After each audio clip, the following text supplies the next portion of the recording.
must pay homage to him. We have always been the prize because we have always had and still have something that other people won't, think they can't do without, and don't care to pay for. Because we have always been the prize, we have been under siege for over 3,000 years. Nothing that ever brought into Africa from the outside was meant to do the African any good. She made me to know my history, to know my roots. So I grew up with a love for myself and secure within myself, never feeling inferior and certainly not feeling superior, but that chip on the shoulder that the young lady spoke about is my self-assurance, my confidence, my ability to speak the truth without fear. I don't bend when I don't have to. I don't scratch where I don't itch. I look white people in the eye and speak honestly and truthfully and candidly and unhypocritically to you. That's not a chip. That's just self-assurance that comes from self-knowledge. Teach your children that, and whether we are here or there, we'll be able to make a future for ourselves. Who are you? You don't know? Don't tell me Negro, that's nothing. What were you before the white man named you a Negro? And where were you? And what did you have? What was yours? What language did you speak then? What was your name? It couldn't have been Smith or Jones or Bunch or Powell. That wasn't your name. They don't have those kind of names where you and I came from. No, what was your name? And why don't you now know what your name was then?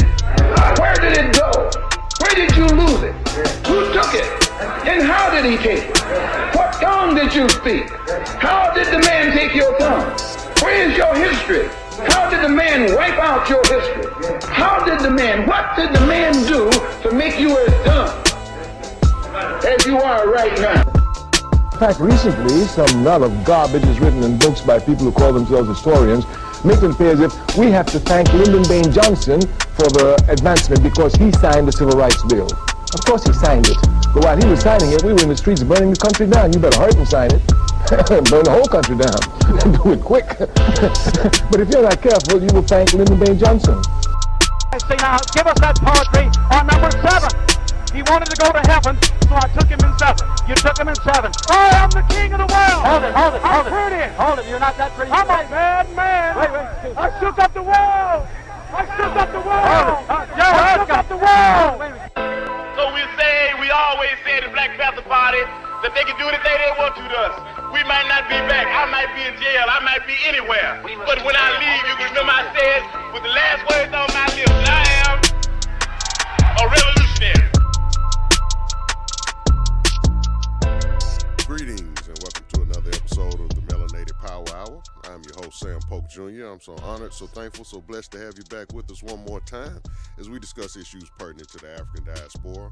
And once again, for those who are new to the show, the African Diaspora is anywhere that black people may be, whether it be Jackson, Mississippi, Nashville, Tennessee, Haiti, Puerto Rico, Barbados, you name it. We recognize those places as our homes away from home, but we also recognize the fact that we are indeed African, and the continent of Africa is our home indeed.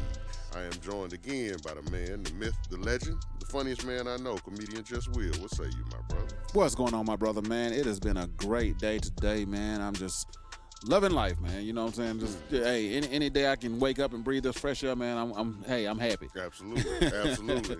And you know, it's just like I said, dude. It's just here recently, man. I've had some discussions with a few people, man, and just to regurgitate some of the things I've heard on the show, man, and just be able to say and speak with confidence about some things that I've learned, and you know, you can.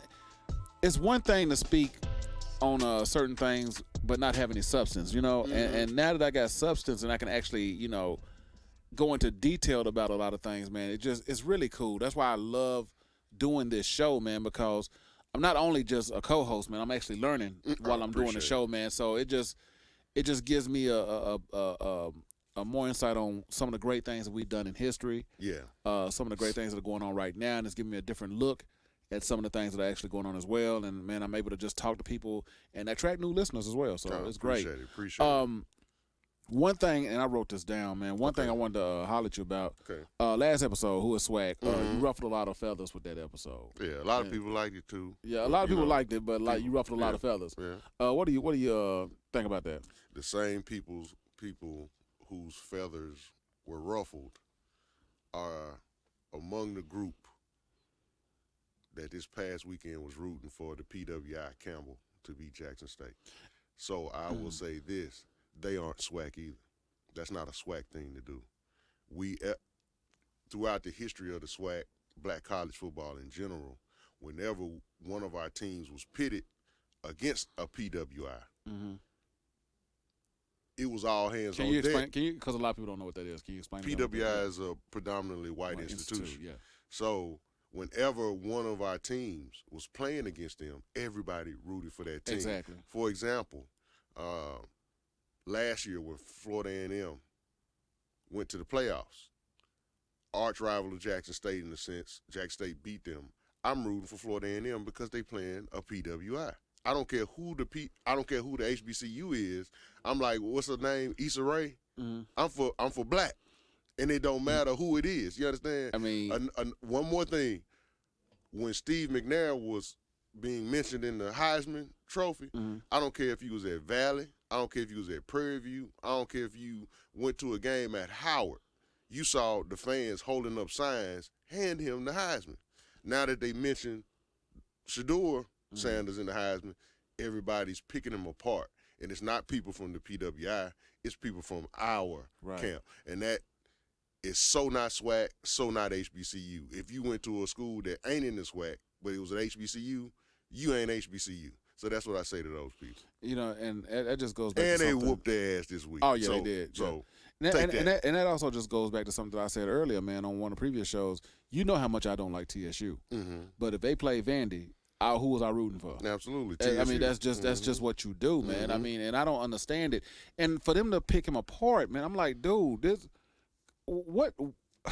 The experiment is working, and it's exposing a lot of things. And when the spotlight is on you, it don't just show the good stuff. It show the blemishes too, right?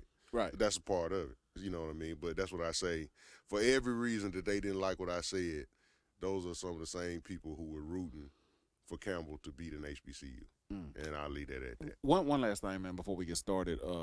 Last week, also, you didn't get a chance to touch on this, but you wanted to give an example of how the black coaches were treated differently from the white coaches. Yeah, I didn't necessarily want to give it, but sometimes you have to give it because there was a person in the past who had asked a couple times, what's the difference in a black man being hired at I guess you would say, a PWI, one of the upper echelon ones, as opposed to a white coach. And he was basically like, I don't see any differences. And the example that he used is the one I'm going to use in counter argument to him. If he's listening, he'll know exactly who I'm talking to. He used an example of an SEC school hiring a black guy and as proof that what I was saying was nonsense, right? So let's use an example. Let's use the example that he used. He used Kevin Sumlin. Are you familiar with him? No, I'm not. Okay. He, a black man, obviously, was hired at the Texas A&M University. Okay. And he did okay, but he didn't last long.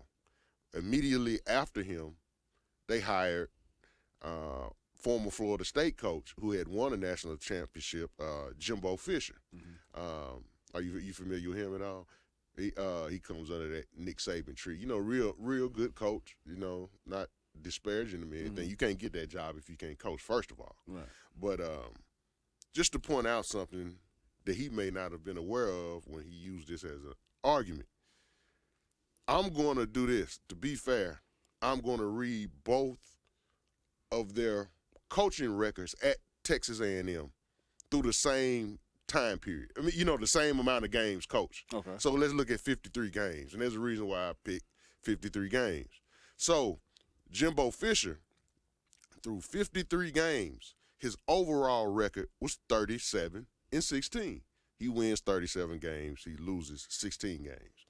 Versus top 25 opponents, he had a losing record. He has a losing record. His record is 9-10. Keep in mind that he's lost several since that 53. I'm just going by 53. There's a reason. And on the road, he had another losing record, 7-10 on the road, right? So that's through 53 games. Mainly, let's focus on overall, 37-16 record, 37 wins, 16 losses. Let's look at Kevin Sumlin, if you put his picture back up there. Through 53 games, Kevin Sumlin won 37 games and lost 16. I repeat, through 53 games, Jimbo Fisher, the previous coach we had up there, he won 37 games and lost 16. That's exactly the same. Okay. On versus top 25 opponents, Kevin Sumlin had a losing record also, but his record was better than Jimbo Fisher's. It was 10-11 as opposed to 9-10. And on the road, he had a winning record. Kevin Sumlin was 12-6 on the road versus Jimbo Fisher's 7-10. Once again, Kevin Sumlin had 12 victories on the road, 6 losses. Jimbo Fisher had 7 victories on the road and 10 losses. Now, what are the fate of these two gentlemen? At the 53-game mark, Kevin Sumlin was fired. At the 53-game mark, Jimbo Fisher was given a contract extension worth $9 million a year, equaling $45 million throughout the totality of that contract. Now, if that doesn't show the difference in how a black college football coach is treated as opposed to a white college coach, especially at the highest level, SEC, the argument could be made. Some other conferences, I believe, is the SEC. Using your own argument against you, you've got to see that. You see what I'm saying? That old saying that used to be told to us, and when we was coming up, you had to be 10 times better. That's not fair. You understand what I'm saying? The same record that got this man fired got this man a contract extension. I'll leave that at that. But anyway, today, what we're going to talk about is something it's not really mentioned a lot. It's not really talked about a lot. But it's what I call citizen journalism. Some people call it mobile journalism. It's when you can take this thing right here that everybody has in their pocket, and you can become a journalist. And you can use it for good, you can use it for bad, right? But all of us have the power to participate in this, even if we don't have the testicular fortitude to do so. First, let me just mention a wonderful writer, sociologist, Mr. James Baldwin.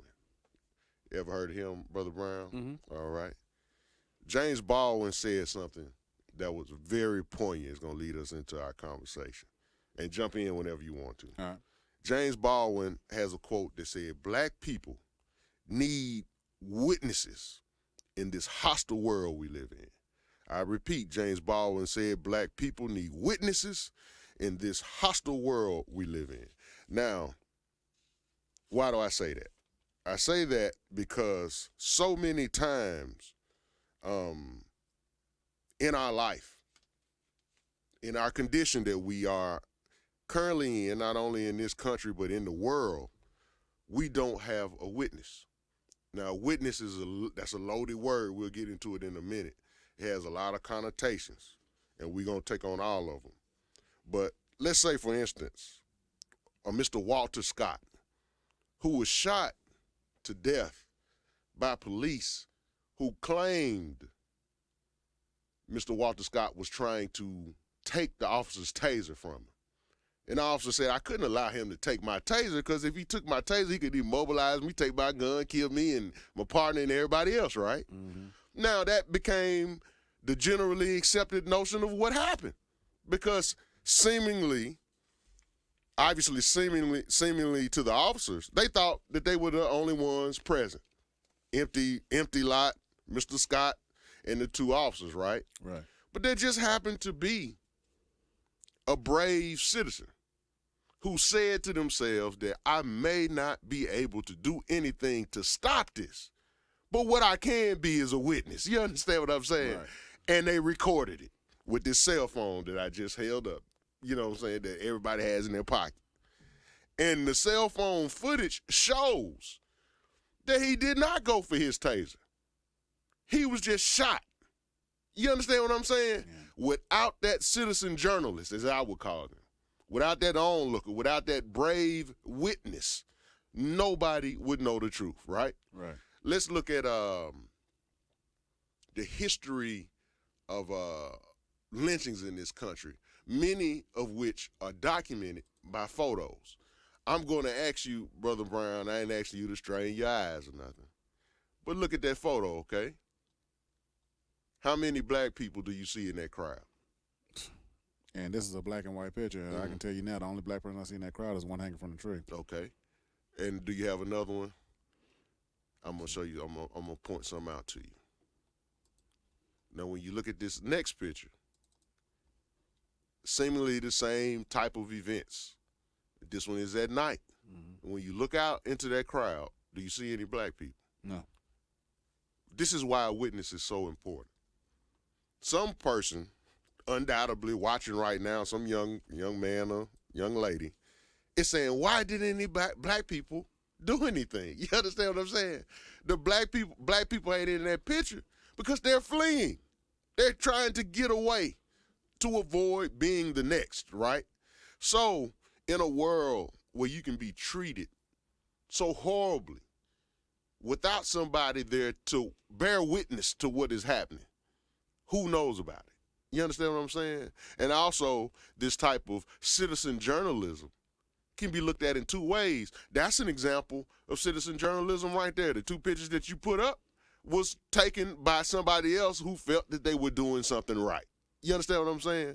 So what we're going to do is we're going to look at examples of how everyday ordinary people, and I hate to use the term ordinary because nobody on the planet is ordinary. You won a race where you came in first place after, out of like 30 billion opponents to reach that egg to be able to be born. So nobody's ordinary, you understand? So everybody was a first-round draft pick. Everybody was a first-round draft pick. Everybody is special. Just your presence here on this earth is testament to that. But what I wanted to show is examples of us needing witnesses. Now, in the Ukraine, right now, everybody's familiar, or should be, about what's going on with Russia and this war that we're having, and how there was a time earlier this year that every news media outlet, with the exception of Fox News, who had an alternative agenda, promoted and pushed and fundraised, not only for the government of this country to send them aid, but for us as citizens to do something to help those people, right? Mm-hmm. Do you remember when that was going on and people volunteered to join their military and we were raising money, and you and I, or mainly me, got in a little hot water? No, I got into hot water too because of some of the things I said. Yeah, on another outlet that we used to be on, about our unwillingness to jump in and help them until we provided the evidence for why, right? Mm-hmm. Well, the sociologist in me likes to look at the demographics and the numbers. It's very difficult in this case because in the Ukraine, it's difficult to know how many black people, whether they be Africans, Caribbeans, people from various places of African descent. It's hard to know the numbers because they haven't kept or updated those black or African population numbers for over 20 years. That shows you how little they care in the first place. But just so you know, so the listening audience knows, hundreds, if not thousands of black people, when I say black people, I mean wherever you may be from in the diaspora, are students going to university in Ukraine, they have wonderful university systems, right? And all over the continent of Africa, all over the Caribbean, parents send their children there to be educated and earn a college degree. When this thing first jumped off, Brother Brown, and citizens and visitors of the Ukraine in a mass exodus trying to flee the bloodshed, right? African and black students, college students, were stopped and told at these checkpoints where they were evacuating people, no, white people only. And these students had to justify their humanity by saying, no, we're students. Now, a second look was paid to the situation when they understood that these are students, trying to get an education and go back to their countries, right? But the point is, it doesn't matter if they were students. It doesn't matter what they were human beings trapped in a war zone that they didn't cause, that they didn't want to participate in, that they had no prior knowledge was about to happen. You understand what I'm saying? Now, those African students would have either froze to death, been killed as collateral damage in that bloodshed of that war, or they would have been killed by the authorities for not giving up and trying to escape. If it wasn't for brave African students who pulled out their phones and recorded it all. Because in the first couple of days of that being rumored around the news cycles, it was said there's no way that Ukraine would do that until you saw the footage of it, right?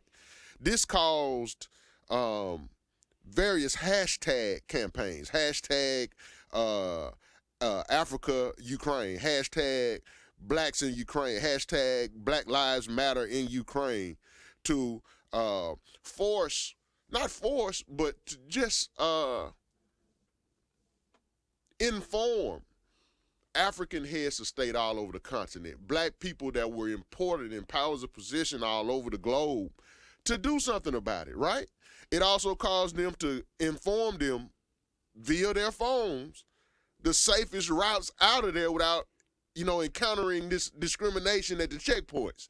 And the only reason those students got out of there is because of a brave soul who said, you know what, I can't jump in here and stop this, but I'm going to be a witness, if that makes sense. You got anything to add to that, Brother Brown? No, it's just sad, man. And I'm gonna go ahead and say it because I to this day I still I can't really feel anything for that group of people when I see my own people getting mistreated. Absolutely. And just like those students had to justify their humanity to get people to see them as humans and as something other than property or just a thing. We have to justify our comments. So let me also say, I don't delight in the bloodshed of anybody. Exactly. Not a Ukrainian, it doesn't matter where you come from. But don't tell me to support them when they are discriminating against my people who are in the same situations as them. Your skin color does not make you more important than another, if that makes sense. To help us with this, I want to highlight a brilliant sister and a brilliant piece of work. I've had this book for maybe a year and a half or so. I finally got able to complete it. The name of the book is called Bearing Witness While Black: African Americans, Smartphones, and the New Protest #Journalism. And it was written by Dr. Alicia V. Richardson. Now, Dr. Alicia is a associate professor at the University of Southern California, I believe in the Annenberg School. Also a very brave protest journalist in her own right. Now, this book is very powerful, and I suggest, or I don't think suggest is the right word. I encourage everybody who can to get it and check it out, because this is a way that a lot of people can get involved if you feel like you got too much to lose to get involved. Everybody don't have to be Huey P. Newton. You understand what I'm saying? Everybody ain't got it in them to be, but you can be involved. You do not have to just sit around and watch things happen and talk about it at the water cooler. Well, in this book, the brilliant thing about it is Dr. Richardson breaks down 3 overlapping eras of time in the totality of the domestic terror waged against African American people in this country in particular, right? And she breaks it down into 3 main components. The first era in which we suffered this domestic terror was slavery, right? That's a given. The second one was the era of lynching or Jim Crow laws.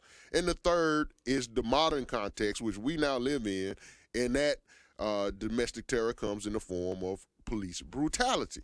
Now, when you look at black witnesses or black witnessing, storytelling, if you will, that has a loaded connotation because, number one, ain't nobody more religious than black people.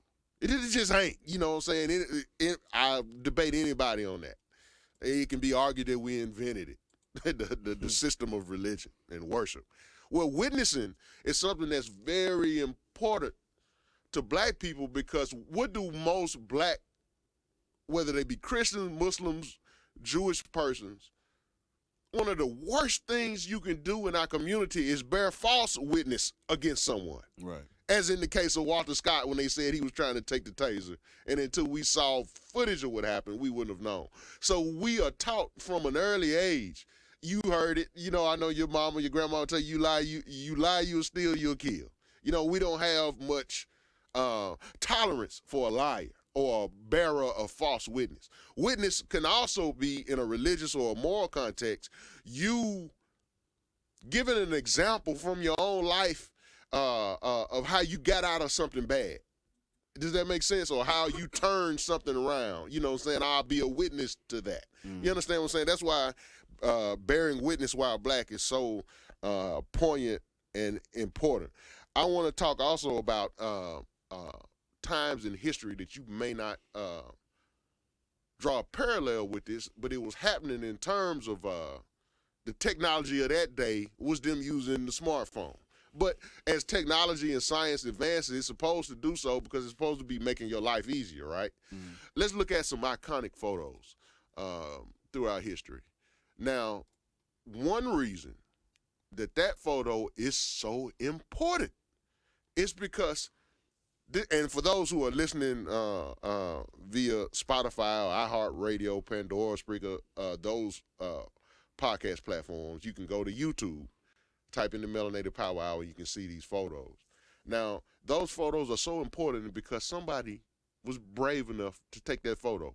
Journalists that came down from the North that worked with various African-American information sources, news sources like Johnson Publications, so on and so forth, Ebony, Jet, took those photographs. Why are those photographs so important? Number one, because a vast majority of even well-meaning white people in the North did not know that type of thing was happening. As ironic as it is, understand now that what you are facing in your little corner of the world doesn't mean everybody knows about it, right?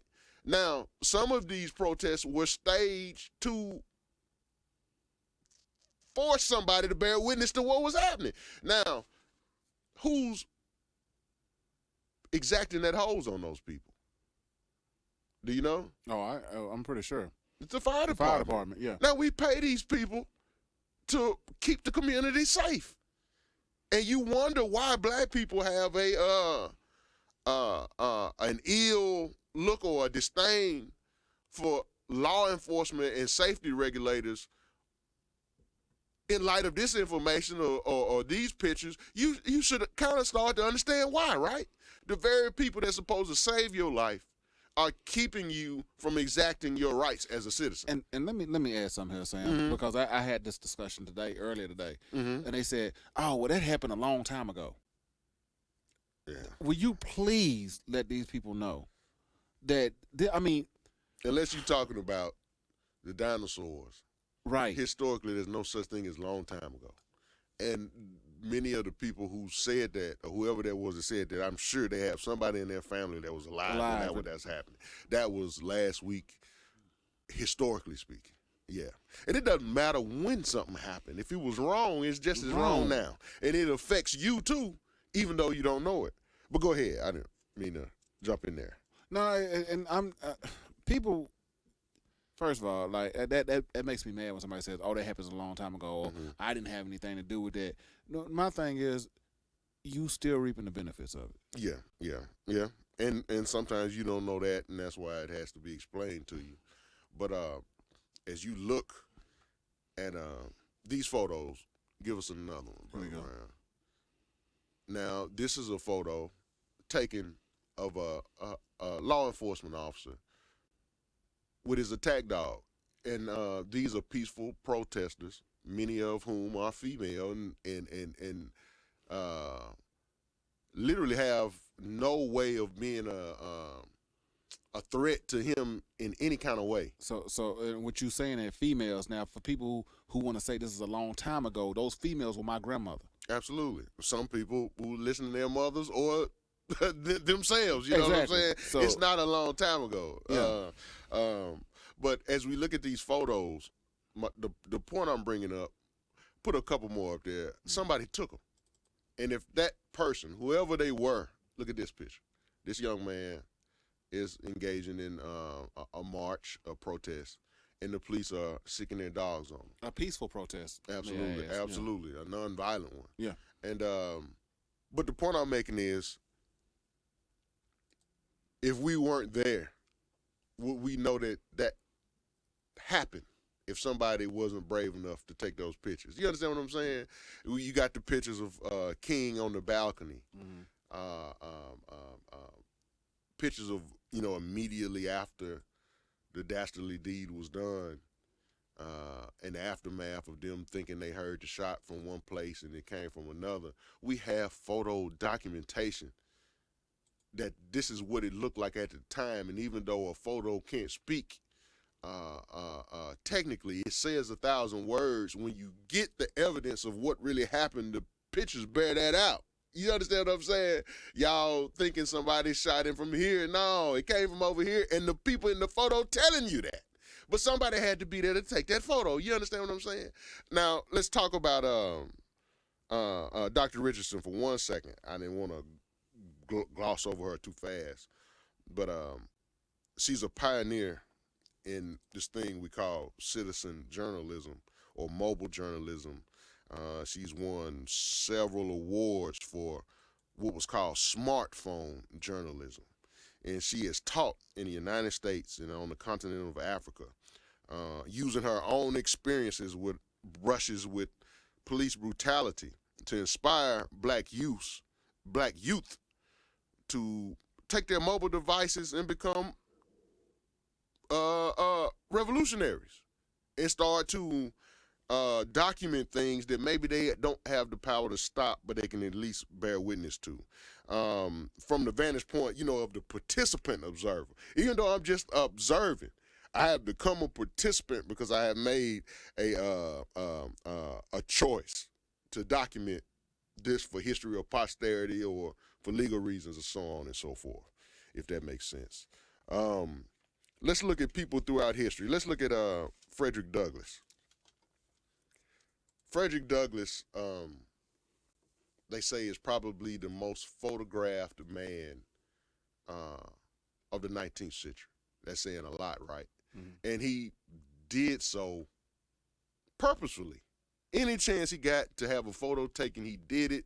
He dressed in a certain way. He never smiled. Now, one reason he does this is to counteract the generally accepted notion that black people were happy in slavery. And any time that you did see a painting of a black person, they were always smiling, even if enthralled or in the midst of slavery at the time, right? Mm-hmm. And this provided a narrative against the abolitionists that, hey, man, they're happy where they at. You understand what I'm saying? Well, he never smiled. And it gave a counter-narrative of it. This is photojournalism, even though you may not know it. In the beginning era of photos, when they first started to be used widely, Frederick Douglass used it as a weapon in the fight against injustice. Let's look at Ida B. Wells. Ida B. Wells does the same thing. And so powerful she was in her citizen activism that the birth of several news periodicals came into existence, right? Now, she was run out of Memphis, Tennessee, also run out of Mississippi, where she was born, because of her activism. And many times her and people that she employed would sneak back down south from Chicago, where they had resettled, to buy up postcards like that one that we first showed at the beginning of the lynching parties, right? White people would literally take these pictures and make postcards saying, like, look how much fun we had at the barbecue today, or something crazy like that. She takes she sends people down south to buy these photos up in their shop. Now, some of these people are white, and they made it look like, hey, we enjoy these pictures also, but she was basically buying them up to get them out of circulation, to stop that kind of journalism, so to speak, that this is okay, that this is all right. And then she used it in her periodicals, and later on would give some to Du Bois to use in the Crisis magazine as a counter. Like, look at what they doing to us, as opposed to look what we did, and it's such a good thing that we did. Now, let me point out that we aren't the only ethnic group to do this, even in this country. The Jewish people have done a wonderful job of heavy-handedly using this type of citizen journalism to stop anybody from saying anything negative about them. You understand what I'm saying? Mm-hmm. You can't say nothing about a Jewish person that's has a negative connotation, or it will come down on you. We need to get to that point. Now, there are some arguments to be made that we don't have the right amount of people in positions to put our hands on the level of power to make that so. But we do it in our own way. We always have been. The damn don't cry. They just keep on pushing. Keep in mind, when you see the various photos and video footage of Jewish people during World War II being burned in Nazi Germany or being led into an oven, they're not taking them pictures. Who was taking them? The very people who was doing it to them, but they were taking those photos. They were taking that video footage because they were proud of what they was doing, not knowing that what they were doing was horribly wrong. They have reappropriated those videos, those photos, and they constantly drum to their people and their children. Don't ever forget that. Don't ever forget what happened to you, and don't ever forget who did it to you. And we need to piggyback on that. You understand what I'm saying? And these are just pointing out some of our people who did that. Ida B. Wells, much like Harriet Tubman, would travel south and take a document, not only in photo, but a written ledger of who was at the. She would send white people in her employ to find out who these people were. Go to the meeting where they planning this and take down names. And she knew the names of a lot of the people that were in these photos. Can you think of how brave you had to be to do that? She had a record of all the lynchings. She had photos of many and a list of the people who participated in it. Now, at that time, it did not lead to convictions, but you can see where she was going. You can see what she was trying to do. You understand what I'm saying? Powerless to jump in there and stop it with my hands. I'm going to fight back the best way I can, and at that time, it would be the equivalent of an average, ordinary citizen taking out this technology that they have in their pocket called the smartphone and bearing witness. You understand what I'm saying? In other words, in your last moments, that brother Scott, who the police said was pulling out his taser, you know, that person who was brave enough to stand back, even if their presence wasn't known, and it had not, it couldn't have been, because they wouldn't have gone along, they wouldn't have continued, but they would also got them, wouldn't it? Mm-hmm. Now, that person deciding to record what was happening, number one, realized that they were powerless to do anything in that moment. But the one thing that they could do even if Mr. Scott was unaware of their presence, and I'm sure he was, basically what they did was they said, I'm going to be your witness, and I'm going to be with you until the last moments. You understand what I'm saying? No different than you being at the bedside of a loved one in the hospital, and when the doctor calls you and say, hey, man, you need to get down here. Nobody would refute that if they had the chance, if they knew that these were the last moments of their lives, they would want their loved one to be by their side while they was crossing over, right? Would you agree with that? And there are some people in this world that have nobody, but they would give anything to have anybody be there in them moments. Mm-hmm. That person that took that recording, made that recording of Mr. Scott being brutally killed for no apparent reason, certainly not the one that the officers gave, that person was bearing witness. And I think that there's not a more revolutionary act to be done. You understand what I'm saying? You got anything to say? Oh, I know I'm rambling. No. You good. You good. No, not at all, man. Now, let's look at reinventing journalism. In her book, Dr. Richardson breaks it down even further. But what I think is so wonderful, and I don't know if it was purposeful or not, she launched the world's first mobile journalism laboratory, which means she trains people on how to use their smartphones in the service of justice, especially for black people, because we need it, using Twitter, Facebook, all these various media platforms, right? And if you take the abbreviation of mobile journalism laboratory, what do you think it is? It's the Mojo Lab. Now, you can't get much more African-American than the Mojo, right? We talked about that. Right. But the Mobile Journalism Laboratory that she has is nicknamed the Mojo Lab. Now, she started this in 2010. Something happened really poignant to what we're talking about in 2010. The iPhone came out with its first front and rear-facing camera, which means you can not only take photos and video, but you can do it undetected. You can look like you just scrolling and be recording something. You understand what I'm saying? What a wonderful weapon to have when not brave enough to speak up, but you can take a historical account of what's happening. You understand what I'm saying? Whether it's a good thing or a bad thing. When you look deeper into this, you can also see how to guard against what we're talking about here in the form of citizen journalism or mobile journalism as the counter narrative, which you might initially think is in your favor, but it's not. And this is going to be really hard to talk about, but let's do it. In the case of Ahmaud Marbury, I think we got a photo of him for people who may not be familiar with him. I don't know how you could not be. But just to remind people or inform people who did not know, this young man was jogging in Georgia, and 3 white men saw him jogging in a neighborhood that was being put up where many of the houses were not finished, and they decided that he shouldn't be in that neighborhood, so with their guns and their handcuffs, they was going to run him off. So he took off running, and they shot and killed him.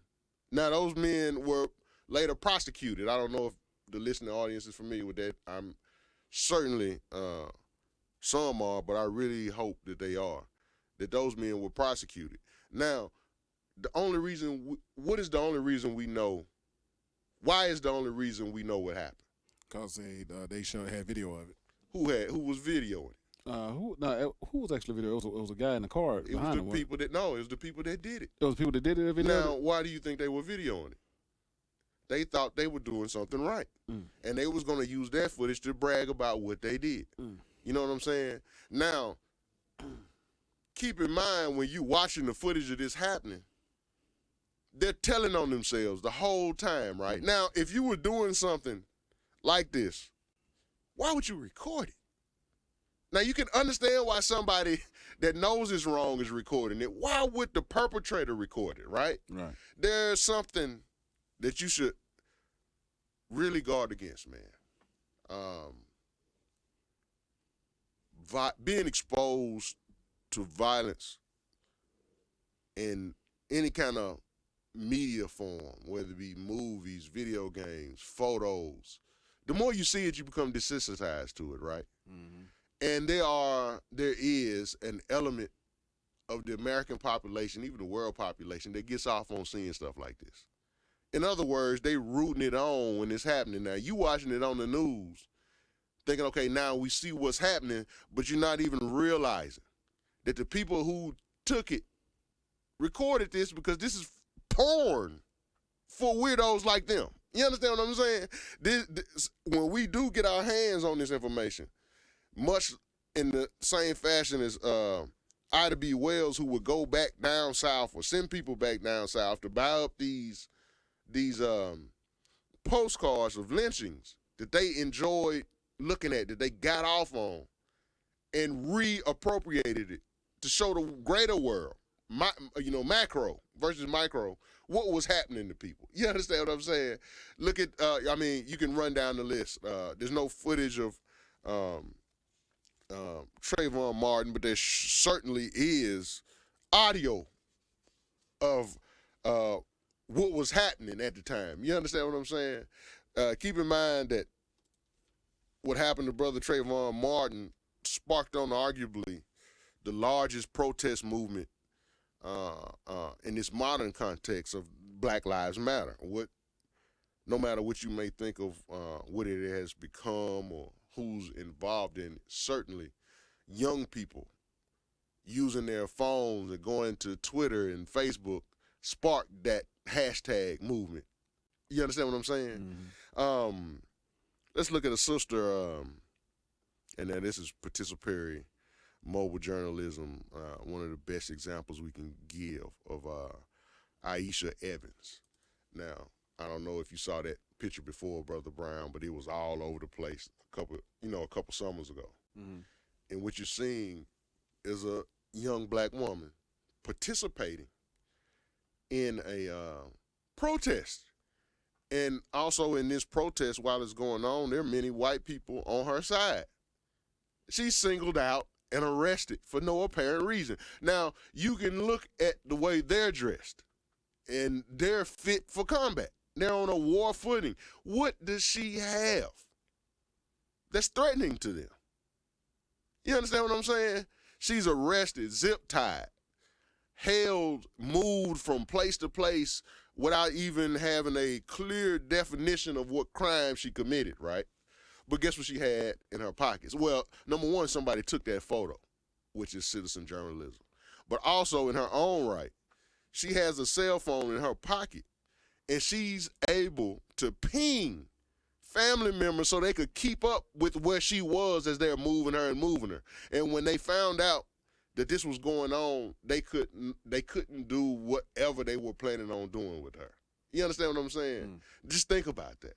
So that cell phone that you have in your pocket, if used properly in these instances, can be the only thing in between a black person living or dying.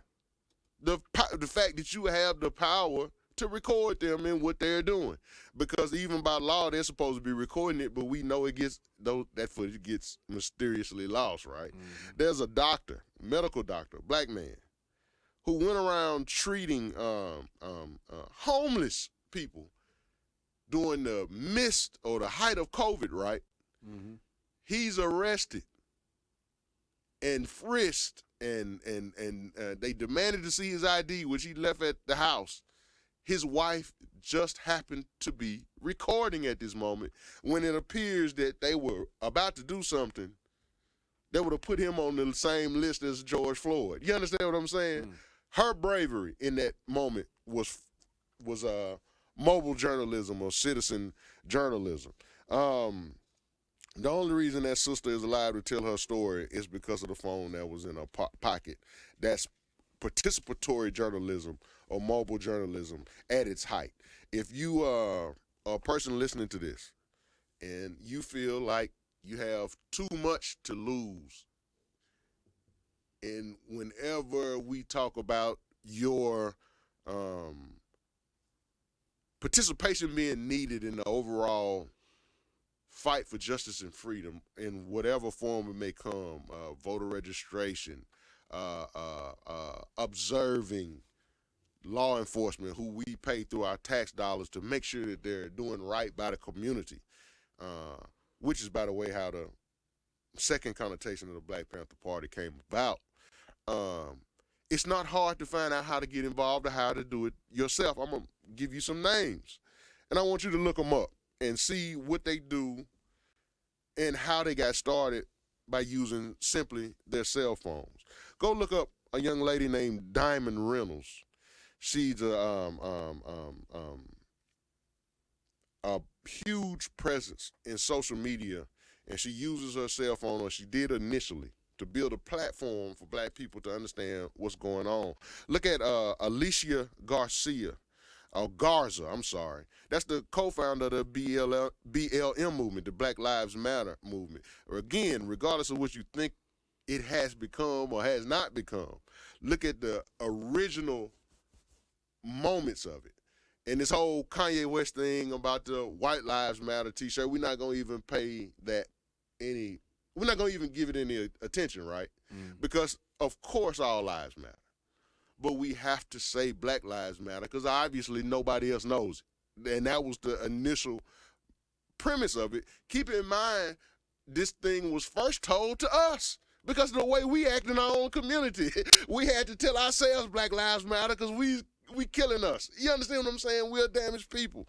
But look up hip-hop journalist and hip-hop artist David Banner and how he uses social media. Look up Brittany Packney and Sam, that last name is hard to pronounce. I can't quite remember, but they both are co-founders in the campaign for Zero. Look that up and what it means, and understand that you are not powerless in this. You can use the tools that you have at your disposal to fight back. And we have done so since we've been here. And when you don't have the size, the strength, or the muscle to fight somebody back with your fist, we have always found ways to fight back or to protest against, even if it was boycotting or running away or causing a financial loss to someone by not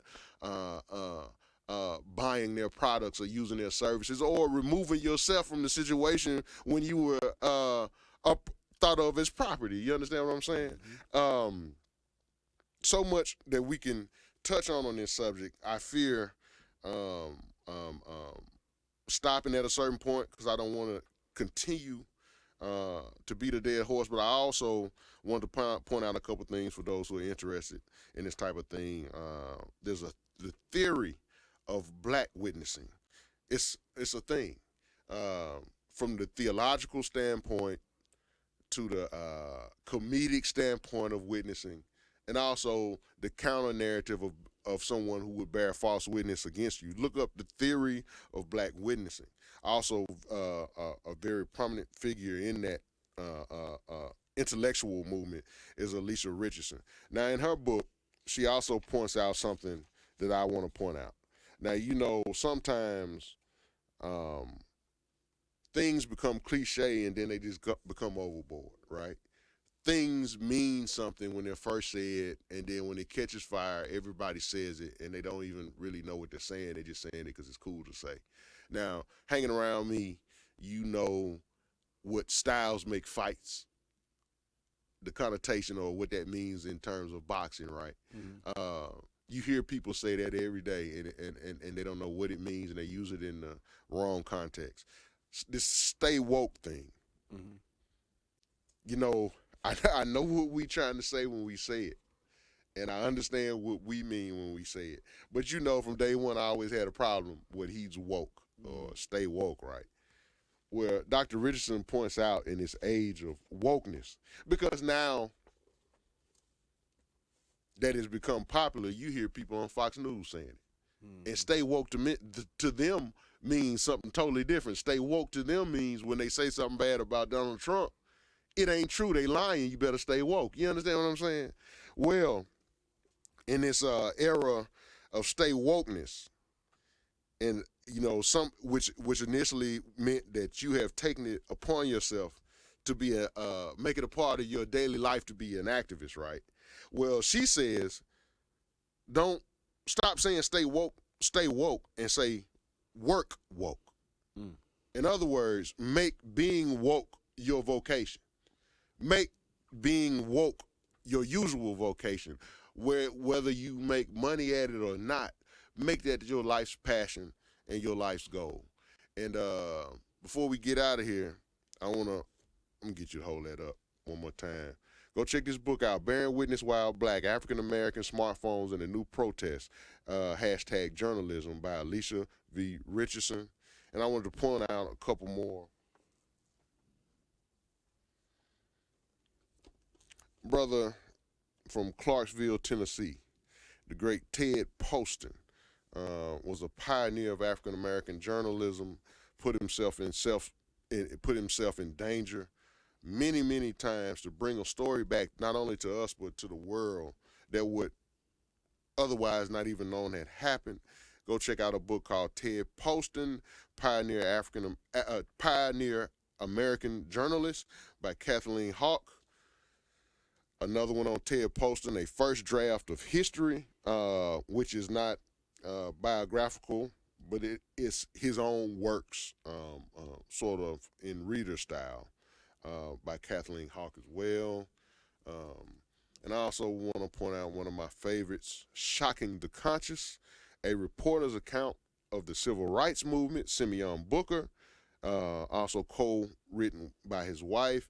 Now, Simeon Booker would actually dress in disguise as a white man and go down south and sit in the courtrooms of the Jim Crow South and sit in the bars and the Klan meetings, take pictures, take information, and then report on it in Jet and Ebony magazine. So all you people, young people, who say you ain't your ancestors, I give you these hands. I dare one of y'all to have had the guts or the courage to do something like that. But anyway, last one. Collie J, Grambler's Man with the Golden Pen by Michael Hurd. I've mentioned this book before, but even from as we started, a football context or specifically a black college football context, a lot of the things that Eddie Robinson did in little bitty little Ruston, Louisiana or Grambling, Louisiana, nobody would know about if he didn't write about it and take photos of it and shop the historical work being done down there by a man named Eddie Robinson. And because of him to this day, or at least it used to be that way, that was the flagship football team of HBCU world, Grambling. You understand what I'm saying? And perhaps that would not have happened if it wasn't for someone such as him. Any last things, Brother Brown? I wish you could have touched on some of the other stuff that you had on there. I didn't know if you wanted to not touch on that. Or, no, go ahead. What are you talking about specifically? Well, because you had George Floyd's picture up there, and I wanted to see what you was going to say about that. Put him up. Okay.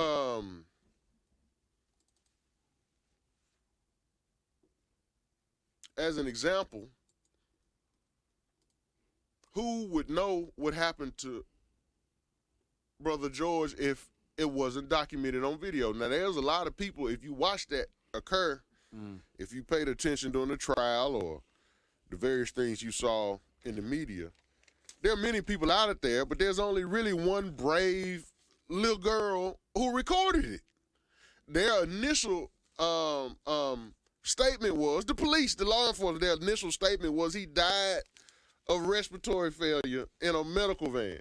Now, technically that might be true, but what caused it? You understand what I'm saying? You making it seem as if, maybe the shock of it gave him a heart attack, or he was asthmatic, or no, it was the knee on his neck. None of that was mentioned in the initial reports, and for a couple weeks, that was believed what happened to him. Until this little girl, so brave, who recorded it, came out and said, hey, y'all need to look at this.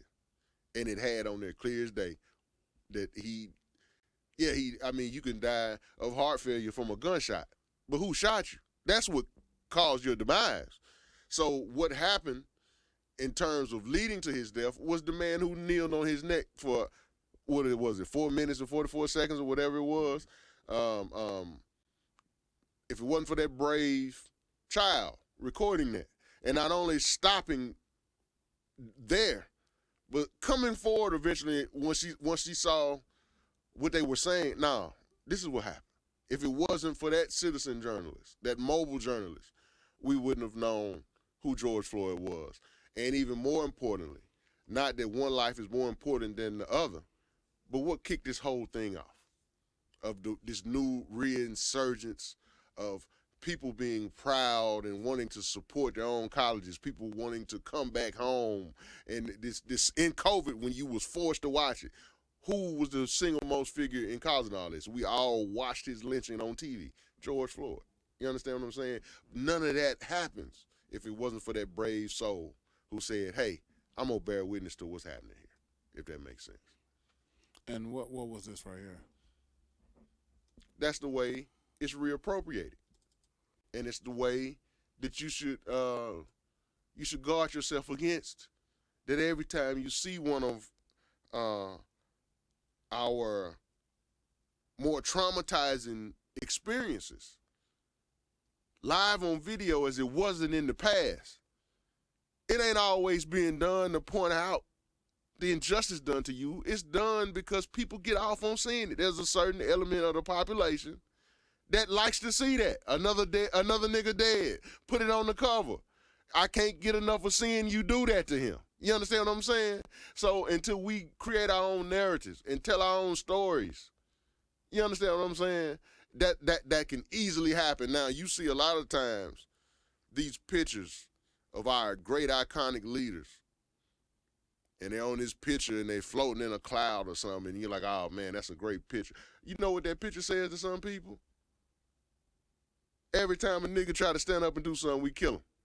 And that photo was created, or that painting was painted for that purpose. And it's like a dog whistle, right? Some of us are so naive, we got some of them paintings hanging up in our houses. What I'm telling you is that the way your music can be reappropriated, the way your clothing and your style can be reappropriated to make everybody else money but you, so can your suffering. And every time somebody's talking about an incident in your suffering does not mean they on your side. You understand what I'm saying? And we'll leave it at that, Bro Brown. Please join us next week if I ain't ran you off or scared you away. Next Wednesday at 7 Central. And as always, in the words of the great Harriet Tubman, we out.